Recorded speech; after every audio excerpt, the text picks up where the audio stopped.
नमस्ते दोस्तों, मैं हूं नीरज त्रिवेदी, आपका productivity and business consultant coach. आज हम बात करेंगे स्टार्टअप क्यों फेल होते हैं। पूरे वीडियो को देखते रहिएगा और हमारा सब्सक्राइब बटन दबाना मत भूलिए और लाइक जरूर शेयर कीजिएगा और अपने कमेंट को कमेंट बॉक्स में लिख के दीजिए और आपके जितने भी फ्रेंड सर्कल हैं उनके साथ ये वीडियो को शेयर कीजिए ताकि उनको भी कुछ सीखने का मौका मिले।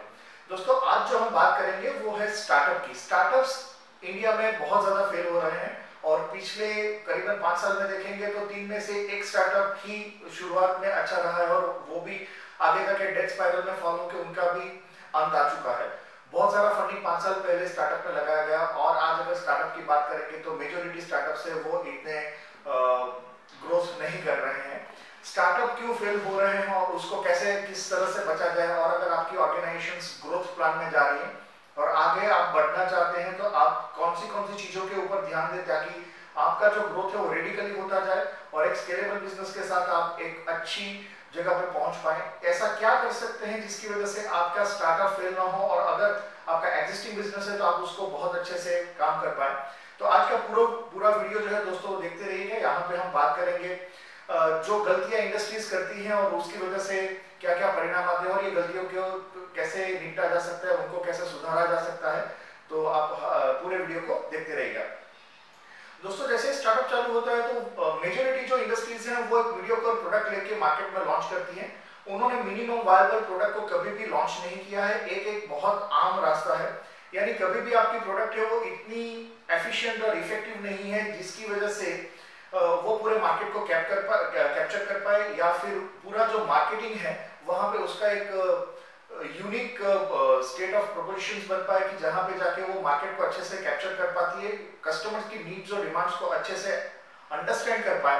ऐसी मिनिमम वायबल प्रोडक्ट नहीं बनाते और वो एक कॉमन सी प्रोडक्ट लेके आ जाते हैं जहां पे बहुत सारी कॉम्पिटिशंस है, यूनिकनेस कुछ नहीं है, फंड अवेलेबल नहीं और बहुत सारी चीजें होती हैं।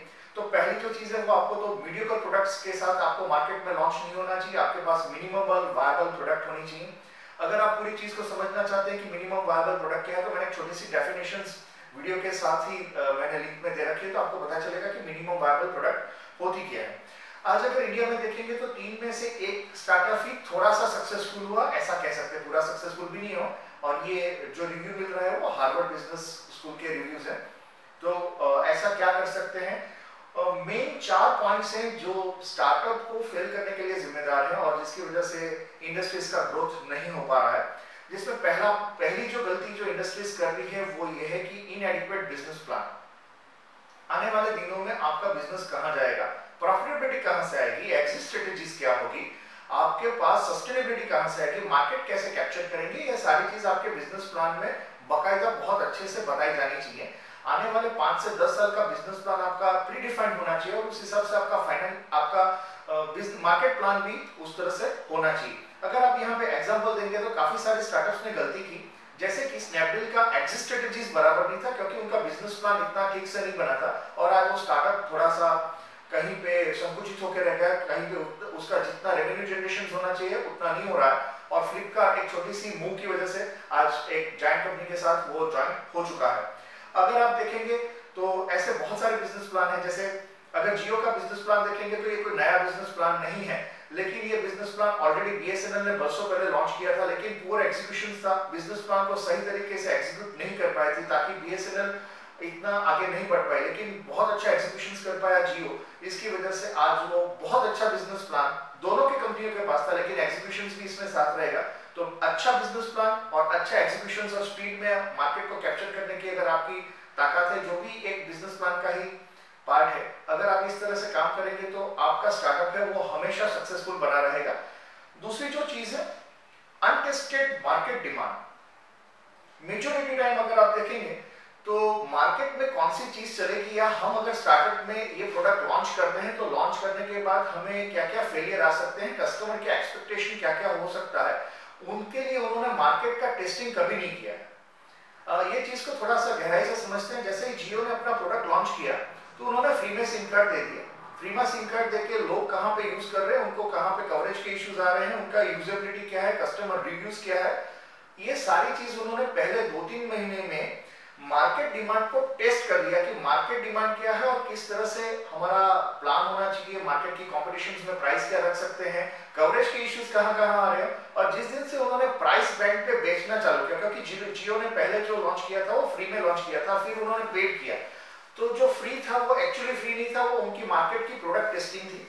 और वो प्रोडक्ट टेस्टिंग अगर सक्सेसफुल हो गई, अगर कहीं पे कोई गुंजाइश थी इंप्रूवमेंट करने की तो उन्होंने कर दी, और उसके बाद उन्होंने मार्केट में प्रोडक्ट लॉन्च किया। यानी आप कभी भी प्रोडक्ट को लॉन्च करते हैं तो हमेशा देखिए कि मार्केट में वो टेस्ट करके लॉन्च करें। टेस्टिंग के लिए अलग अलग तरीके का उपयोग कीजिए ताकि कस्टमर्स को कहीं पे वो टेस्टिंग के पास आपके पास रिव्यू आ जाए, सर्वे आ जाए। इस तरह से अगर आप कोई भी काम करेंगे तो आपका जो स्टार्टअप है वो सक्सेसफुल ही होगा, इसकी हम जिम्मेदारी लेते हैं। तीसरी जो चीज है इनएडिक्वेट फंडिंग। दोस्तों 2013 से 2017 तक जितने भी स्टार्टअप आए हैं उसमें से आज 93% जितने स्टार्टअप फंडिंग की वजह से बंद हो चुके हैं। स्टार्टअप कैसे शुरू होता है, तो स्टार्टअप के पास एक आइडिया जनरेशन रहता है कि हम एक आइडिया जनरेट करेंगे, आइडिया जनरेट करने के बाद वो प्रोडक्ट को डेवलप करते हैं, प्रोडक्ट डेवलपमेंट के बाद मार्केट लॉन्च शुरू करते हैं, मार्केट लॉन्च के बाद एक मार्केटिंग कैंपेन शुरू करके प्रोडक्ट के साथ वो जैसे ही मार्केट में प्रोडक्ट आती है तब तक उनके पास फंड की गिनती अच्छे से नहीं करते हैं, फंड की एडिक्वेट रिक्वायरमेंट हो अवेलेबल नहीं है, जिसकी वजह से एंटरप्रेन्योर डेथ स्पाइरल में वो फॉल हो जाता है। और जैसे ही एंटरप्रेन्योर डेथ स्पाइरल में फॉल हुआ, प्रोडक्ट लॉन्च हो गई, पैसे नहीं है, पैसे नहीं है, इसकी वजह से ये कंपनी आगे नहीं बढ़ पाएगी।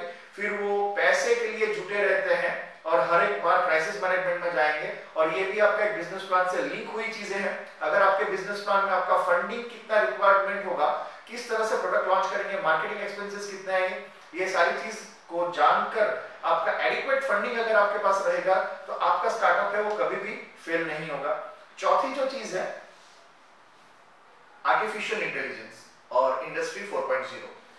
अगर आप ये चीजों से थोड़ी जानकारी नहीं रख रहे हैं तो मैं आपको आपकी जानकारी के लिए बता दूं कि आर्टिफिशियल इंटेलिजेंस है फ्यूचर है, और 4.0 या इंडस्ट्री 4.0 का स्टैंडर्ड जिसे कहा जाता है, यानी आप जो काम कर रहे हैं वो साइबर फिजिक्स और रोबोटिक इंजीनियरिंग से होगा। ये इतना बड़ा कॉम्पिटिशन देने वाला है, जो स्पीड से आने वाली चीजें हैं वो फ्यूचर में बहुत बड़ा कॉम्पिटिशन देगी। जैसे मान लीजिए अगर आपकी गाड़ी में मेंटेनेंस होने ही वाला नहीं, जैसे टेस्ला एक गाड़ी लॉन्च कर रहा है जो ऑलमोस्ट मेंटेनेंस फ्री है ऐसा कह सकते हैं, उसके साथ साथ गूगल के साथ, गूगल सिक्योरिटी सिस्टम के साथ, गूगल के कैमरास के साथ एक ऐसी गाड़ी लॉन्च करने वाले हैं जिसमें ऑटोमेटिक ड्राइव के साथ काम करेगी, एक्सीडेंट फ्री कार हो जाएगी। मान लीजिए अगर ये आर्टिफिशियल इंटेलिजेंस और 4.0 के स्टैंडर्ड के साथ ऐसी कोई गाड़ी आती है जिसमें एक्सीडेंट नहीं होगा और ड्राइवर की जरूरत नहीं होगी, तो इसका कितना बड़ा इंपैक्ट आएगा। जैसे बैटरी ऑपरेटेड कार है तो आपको पेट्रोल पंप की जरूरत नहीं रहेगी, तो पेट्रोल पंप वाले क्या करेंगे। मान लीजिए एक्सीडेंट नहीं होगा तो जो गैरेज चल रहे हैं वो किस तरह से करेंगे, इंश्योरेंस एजेंसीज किस तरह से काम करेगी, आपके एंसिलरी इक्विपमेंट्स मैन्युफैक्चरर्स हैं ऑटोमोबाइल के, एक्सीडेंट नहीं होगा तो उनका रिप्लेसमेंट का पार्ट कैसे आएगा। तो ये सारी इंडस्ट्रीज के ऊपर कितना बड़ा रिस्क है। तो हमेशा आपको ये देखना है कि डिस्ट्रक्टिव टेक्नोलॉजी जो है वो आपके बिजनेस को कैसे किल्स कर सकती है। अगर आप इसके बारे में सोचते रहेंगे तो आपका जो बिजनेस प्लान बनेगा, आपका जो बिजनेस मॉडल बनेगा और जो फंडिंग की रिक्वायरमेंट होगी वो आप अच्छे से जान पाएंगे। दोस्तों तो ये 4 पॉइंट अगर आप अपने स्टार्टअप के अंदर कंसीडर करते हैं तो आपका स्टार्टअप कभी भी फेल नहीं होगा, और जो तरह से आप आगे बढ़ना चाहते हैं वो तरह से आगे आप बढ़ सकते हैं। अगर आपके स्टार्टअप में आपको कोई इश्यूज आ रहा है, अगर आपको ऐसा लग रहा है कि कहीं पे आप आपके स्टार्टअप्स में रुके हुए हैं, तो हमें कमेंट बॉक्स में जरूर लिख के दें। हम आपके कमेंट बॉक्स के हिसाब से आपको जरूर नए वीडियोस बना के देंगे जिसमें आपके स्टार्टअप के जो इश्यूज हैं उसको हम एलिमिनेट कर सकते हैं। अगर आपने हमारा वीडियो का चैनल सब्सक्राइब नहीं किया तो मैं आपको रिक्वेस्ट करूंगा कि उसको सब्सक्राइब करें और हमें और आपके दोस्तों को नई चीजें सीखने का मौका दीजिए। धन्यवाद।